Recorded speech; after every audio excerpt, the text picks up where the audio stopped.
আছে, মজায় আছে আর কি। আপনার আমি বলবো যে আরও যদি 1 বছর থাকা যায়, 2 বছর থাকা যায়, আমি তো মন্ত্রী থাকলাম। কারণ তারা তো এমনি কোনো অবস্থাতেই জনগণের সমর্থন নিয়ে তো আর হয় না। যে উপদেষ্টাগণ তারা তো প্রথম মনে করছিল নির্বাচন হবে না 3 বছর 4 বছর, এরকম কিন্তু অনেক কিছু শুনেছি আর কি। যে বর্তমানে যে আইন শৃঙ্খলা পরিস্থিতি আমরা দেখতে পাচ্ছি বা সরকারের যে নির্লিপ্ততা দেখতে পাচ্ছি এই ক্ষেত্রে, আইন শৃঙ্খলার ক্ষেত্রে, সেটি নিয়ে তো এক ধরনের সংশয় তৈরি হচ্ছে যে নির্বাচন সময় মতো হবে কিনা। সরকারের ভূমিকাটা আসলে কি হওয়া উচিত এসব ক্ষেত্রে? এ সমস্ত ক্ষেত্রে সরকারের ভূমিকা হওয়া উচিত অত্যন্ত কঠোর। কারণ তাদের তো রাজনৈতিক কোনো প্ল্যাটফর্ম নাই। তারা অন্যায়কে আপনার এটাকে প্রোটেক্ট করবে এবং ন্যায়সঙ্গত কাজ করবে। তাদের কাজ তো তাই।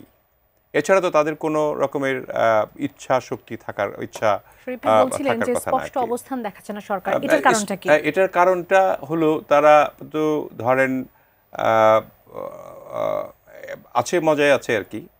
আমি বলবো যে আরও যদি 1 বছর থাকা যায়, 2 বছর থাকা যায়, আমি তো মন্ত্রী থাকলাম।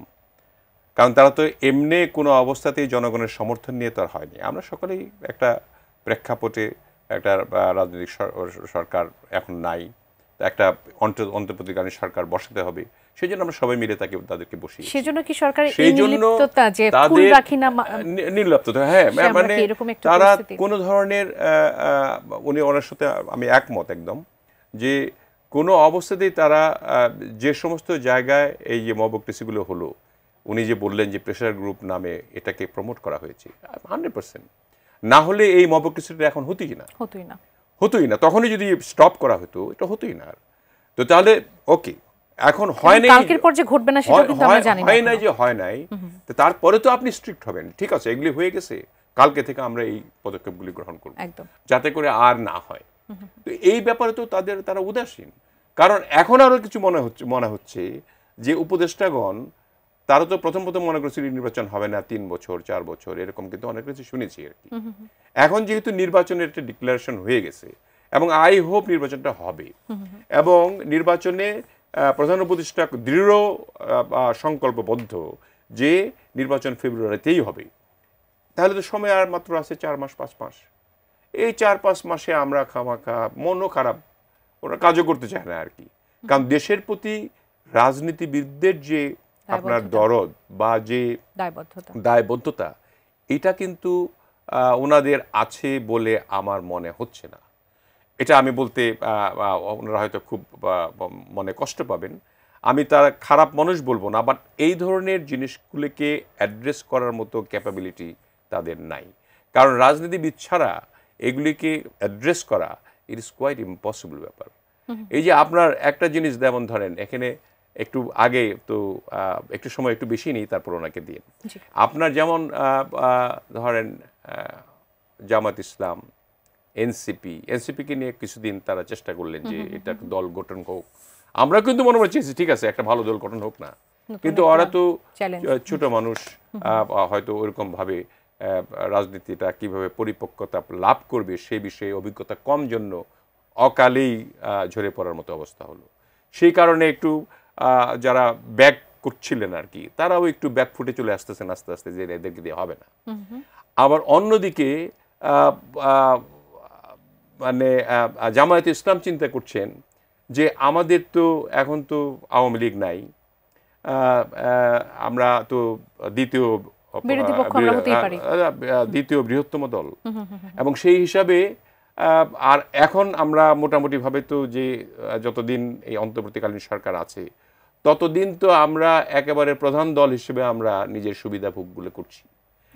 এটা আপাত দৃষ্টিতে, কারণ আমরা তো খুব নমনীয়, আমরা এই বৃহৎ দল হিসেবে আমাদের গাইডেন্স, আমাদের যে প্রধান নেতা তিনি যেভাবে গাইডেন্স আমাদের দিচ্ছেন, আমরা কিন্তু মানে মবের বিরুদ্ধে, শান্তির পক্ষে, এবং যেখানে যেখানে আমাদের লোকরা অন্যায় করছে তাদের বিরুদ্ধে আমরা অ্যাকশন নিচ্ছি। আপনাদের লোকদের বিরুদ্ধে আপনারা ব্যবস্থা নিচ্ছেন, কিন্তু সরকার যখন এসব ক্ষেত্রে নির্লিপ্ততা দেখছে, সবচেয়ে বড় দল হিসেবে আপনারা কি সেই প্রেশারটা ক্রিয়েট করছেন সরকারকে যাতে সে ব্যাপারে ব্যবস্থা নেয়?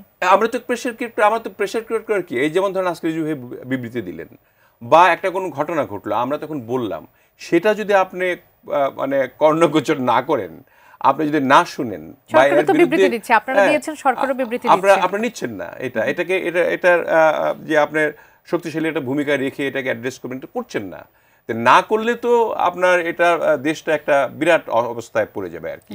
সেই জন্য আমি একটু জামাত ইসলামকে একটু অনুরোধ করতে চাই এই ইয়ের মাধ্যমে আর কি, আপনার টেলিভিশনের মাধ্যমে, যে ওনারা যে কিছু পেয়ার করছে না, যে পেয়ার পদ্ধতি হইতে হবে, তাহলে পার্সেন্টেজ অনুযায়ী আপনার অনেকগুলো আসন পাওয়া যাবে।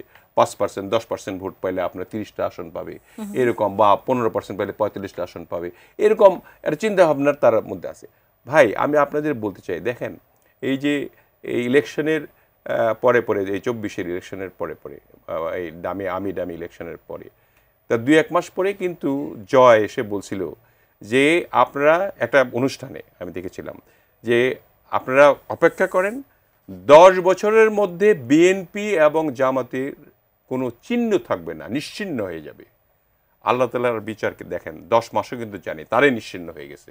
তো এই জামাত আপনারা মানে চিন্তা করতে হবে যে এই বিএনপি না থাকলে আপনাদের অবস্থাটা কোন পর্যায়ে যেত।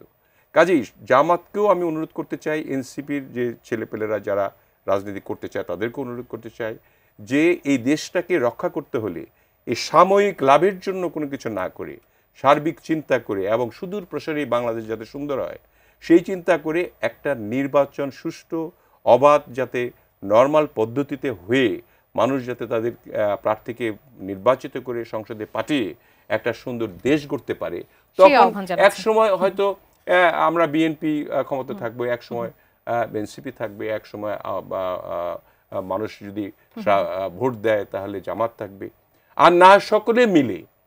আমাদের তো কথাই আছে যে যদি তারপরে ওনারা যদি বিরোধী দলও থাকে, এনসিপিও কিছু আসন পেয়ে থাকে, আমরাও যদি সরকারের ভার পাই, তাহলে তো তাদেরকে নিয়ে আমরা দেশ পরিচালনা করব।